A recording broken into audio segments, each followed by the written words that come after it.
Hello friends, welcome to soccer 7. ఈరోజు మనం పుదీనా రైస్ని చాలా ఈజీగా సింపుల్గా ఎలా ప్రిపేర్ చేసుకోవాలో చూద్దామండి. ఇందులో నేను ఎలాంటి మసాలా దినుసులు కూడా యాడ్ చేయలేదు. చాలా ఈజీగా కేవలం 10 మినిట్స్లో దీన్ని ప్రిపేర్ చేసుకోవచ్చు. ఇప్పుడు దీని ప్రొసీజర్ చూద్దాం. ఫస్ట్ కుక్కర్లో ఒక గ్లాస్ రైస్ తీసుకుంటున్నానండి. దీన్ని బాగా వాష్ చేసేసుకోండి. 2-3 సార్లు బాగా కడుక్కొని మంచినీళ్ళు పోసుకొని కుక్కర్ పెట్టేసుకుందాము. మనం రెగ్యులర్గా పోసుకునే వాటర్ కన్నా కూడా కొంచెం తగ్గించి పోసుకోండి. అప్పుడు మనకి రైస్ పొడి పొడిగా వస్తుంది. ఇప్పుడు స్టవ్ మీద పెట్టేసేసుకోండి. నెక్స్ట్ ఒక మిక్సీ జార్ తీసుకోండి. ఇందులో నేను పుదీనాని చిన్న చిన్న కట్టలు 3 కట్టలు తీసుకున్నాను. దాన్ని బాగా క్లీన్ చేసి వాటర్ తోటి వాష్ చేసేసుకొని 2-3 సార్లు ఆ పుదీనాని ఇందులో తీసుకుంటున్నాను. మిక్సీ జార్లో వేసుకుంటున్నాను. నెక్స్ట్ వీటితో పాటు అల్లము వెల్లుల్లి తీసుకుంటున్నాను. అల్లము 1 ఇంచు అల్లాన్ని ఇలా చిన్న చిన్న ముక్కలుగా కట్ చేసి తీసుకున్నాను. నెక్స్ట్ వెల్లుల్లిపాయలని కూడా ఒక 4 నుంచి 5 తీసుకోండి. ఇప్పుడు ఈ రెండింటిని కూడా వాటితో పాటే పుదీనాతో పాటే మిక్సీ జార్లో వేసేసుకోండి. నెక్స్ట్ వీటితో పాటు జీలకర్ర 1 స్పూన్ తీసుకుంటున్నాను. ఇప్పుడు మనం వీటన్నింటినీ కూడా గ్రైండ్ చేసుకోవాలి. ఇది ఇప్పుడే గ్రైండ్ చేయకండి, మనకి కొంచెం కలర్ చేంజ్ అయిపోతుంది. మనం వేసుకునేటప్పటికి పోపు వేసిన తర్వాత గ్రైండ్ చేసుకుంటే కలర్ అనేది మనకు అలాగే ఉంటుంది. నెక్స్ట్ స్టవ్ ఆన్ చేసి ఒక బాండి పెట్టుకోండి. అందులో ఒక 4 నుంచి 5 స్పూన్లు ఆయిల్ వేసుకోండి. ఆయిల్ మనకి కొంచెం వేడెక్కిన తర్వాత ఇందులో పోపు దినుసులన్నీ వేసుకుందాము. మినపగుండ్లు 1 స్పూను, పచ్చిశనగపప్పు 1 స్పూను వేసుకున్నాను. నెక్స్ట్ ఇందులో వేరుశనగ గుండ్లు ఒక 2 నుంచి 3 స్పూన్లు వేసుకోండి, మన ఇంట్రెస్ట్ని బట్టి.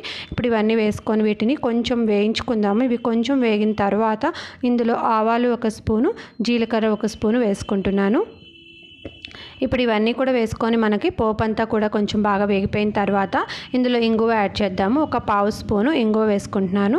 ఇప్పుడు మొత్తాన్ని ఒకసారి బాగా కలిపేసేసుకోండి. తర్వాత ఇందులో పచ్చిమిర్చి యాడ్ చేసుకుందామండి. ఇక్కడ నేను ఒక 5 పచ్చిమిర్చి తీసుకున్నాను. ఇవి చాలా చిన్నవిగా ఉన్నాయి. దీన్ని ఇలా చీల్చి వేసుకుంటున్నాను. అదే పొడవుగా ఉన్న పచ్చిమిర్చి అయితే ఒక 2 కానీ 3 కానీ తీసుకుంటే సరిపోతుంది. ఇప్పుడు పచ్చిమిర్చి కూడా వేసుకొని కొంచెం వేయించుకుందాము. తర్వాత ఇందులో కరివేపాకు యాడ్ చేస్తున్నాను. ఇప్పుడు ఇది మొత్తం ఒకసారి బాగా కలిపేసుకోండి. నెక్స్ట్ ఇందులో ఇందాక గ్రైండ్ చేసి పెట్టుకున్నాం కదండి పుదీనా పేస్ట్, దాన్ని యాడ్ చేసుకోవాలి. ఇప్పుడు ఈ పుదీనా పేస్ట్ అంతా కూడా ఇందులో వేసేసుకొని దీన్ని మనం ఆయిల్లో కొంచెం సేపు ఫ్రై చేసుకోవాలి. పచ్చివాసన అంతా కూడా పోయేదాకా దీన్ని వేయించుకుందాము. ఇప్పుడు ఇది మనకి వేగిపోయిన తర్వాత ఇందులో పసుపు ఒక 1/2 స్పూన్ యాడ్ చేసుకోండి. సాల్ట్ 1 స్పూన్ యాడ్ చేస్తున్నాను. టేస్ట్కి సరిపడినంత యాడ్ చేసుకోవాలి.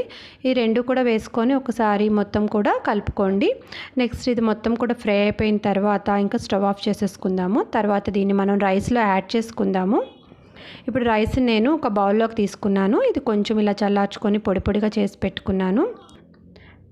నెక్స్ట్ ఈ పుదీనా పేస్ట్ని రైస్లో మనం యాడ్ చేసేసుకుందాము. ఇప్పుడు దీన్ని మొత్తాన్ని కూడా రైస్ మొత్తంలో కలిసిపోయేలాగా ఒకసారి బాగా కలిపేసేసుకోండి. ఇప్పుడు దీన్ని మొత్తాన్ని కూడా రైస్ తోటి బాగా కలిపేసుకున్నాం కదండి. తర్వాత ఇందులో మనం లెమన్ యాడ్ చేసుకుందాము. లెమన్ యాడ్ చేయడం వల్ల మనకి పుల్ల పుల్లగా తెలుసు, చాలా బాగుంటుంది. 1 లెమన్ యాడ్ చేసుకుంటే సరిపోతుందండి. ఇప్పుడు దీన్ని మొత్తాన్ని కూడా బాగా కలిపేసుకోండి. అంతేనండి, మనకి పుదీనా రైస్ రెడీ అయిపోయింది. చూసారు కదా, ఇది చాలా సింపుల్గా ప్రిపేర్ అయిపోయింది. ఇందులో నేను ఎలాంటి మసాలా దినుసులు కూడా యాడ్ చేయలేదు.